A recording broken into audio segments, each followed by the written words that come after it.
So welcome to video 7 in my 8-part video series that I'm doing to complete a sea glass mosaic on this antique church window. If you missed some of my previous videos in this series, you can go to video 1, which is just by clicking the card up above, and then you can watch the series all the way through and it will take you all the way to this video, which is 7. And in this video, I'm going to show you what I'm doing in this pane of glass right here. We're getting close to the end because in my next video I'm going to be completing the window and showing you the entire window all together, completed in a beautiful sea glass mosaic.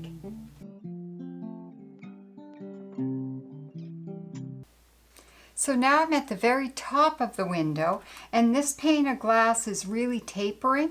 So even though it's 8.5 inches wide and 10.5 inches tall, because it tapers around like this, there's really not a whole lot of glass space to fill here.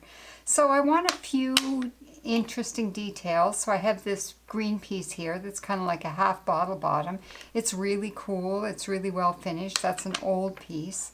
And the other thing that I wanted to put in here, my husband and I were lucky enough to travel down to the Dominican Republic this winter, and I found these really cool shells that are really not like anything that I'd get at my beach. But sometimes when I travel and I pick up a few shells or beach treasures, I like to put them in my mosaics, and then it's kind of like a memento for me to remember a really nice trip.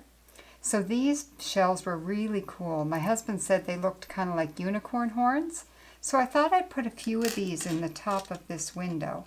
And then I found a bunch of these little shells too, and this one has a pink tinge to it.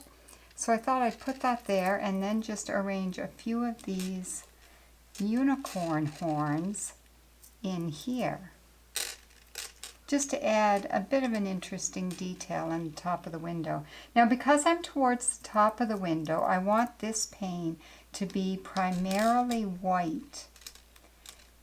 Like where I started at the bottom, where I was putting it quite dark, a lot of brown, and then mixing in a lot of green as you go up the window. And now at the top of the window, I want it to be mostly white.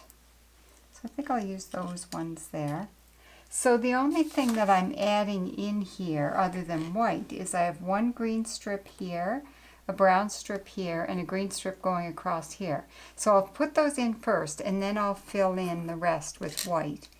And I also want to have a little green bit right here in the corner. And because I'm towards the top of the window as well, I want these flowing lines to be a little bit skinnier.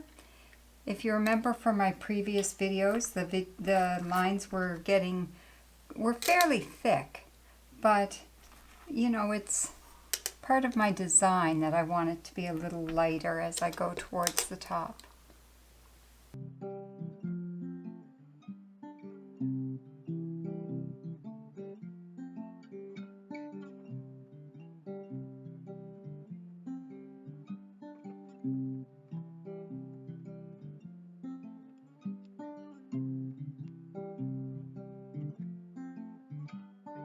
So now I'm going to fill in the rest of the top part of the window in white, and because I'm at the top of the window, I really want to emphasize the white.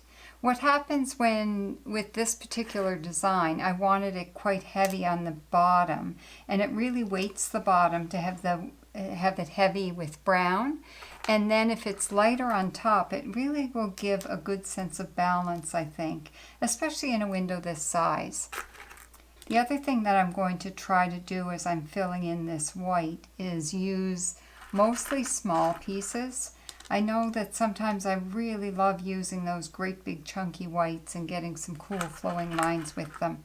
But for this area of the window, I think if I use mostly small pieces and I don't make any attempt to have any secondary pattern, I think it will make the top part of the window really light and airy.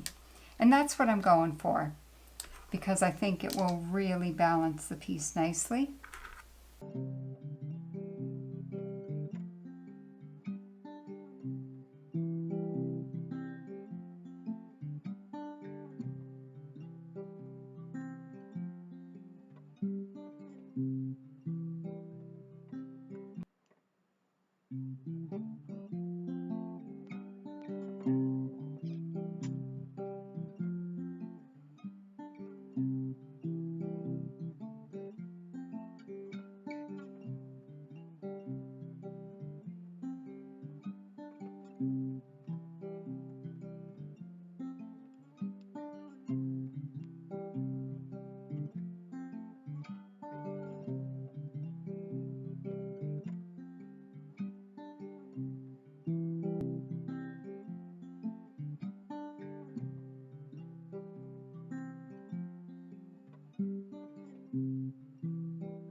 So there you have it. I finished this pane of glass. Now you might look at this and think there's an awful lot of white in it. Maybe it's not as interesting to you as some of my other paint sections, but I just love when you put a whole bunch of white together, and I think this offers a really good example of how delicate and interesting a section of a mosaic can be when you use quite a bit of white all together. The white is a lot more beautiful than you would think when you put a whole bunch of them together in a mosaic. So I only have one pane of glass left. So be sure to join me next time when I do my 8th pane of glass, and then I will do the big reveal and show you the entire window all together.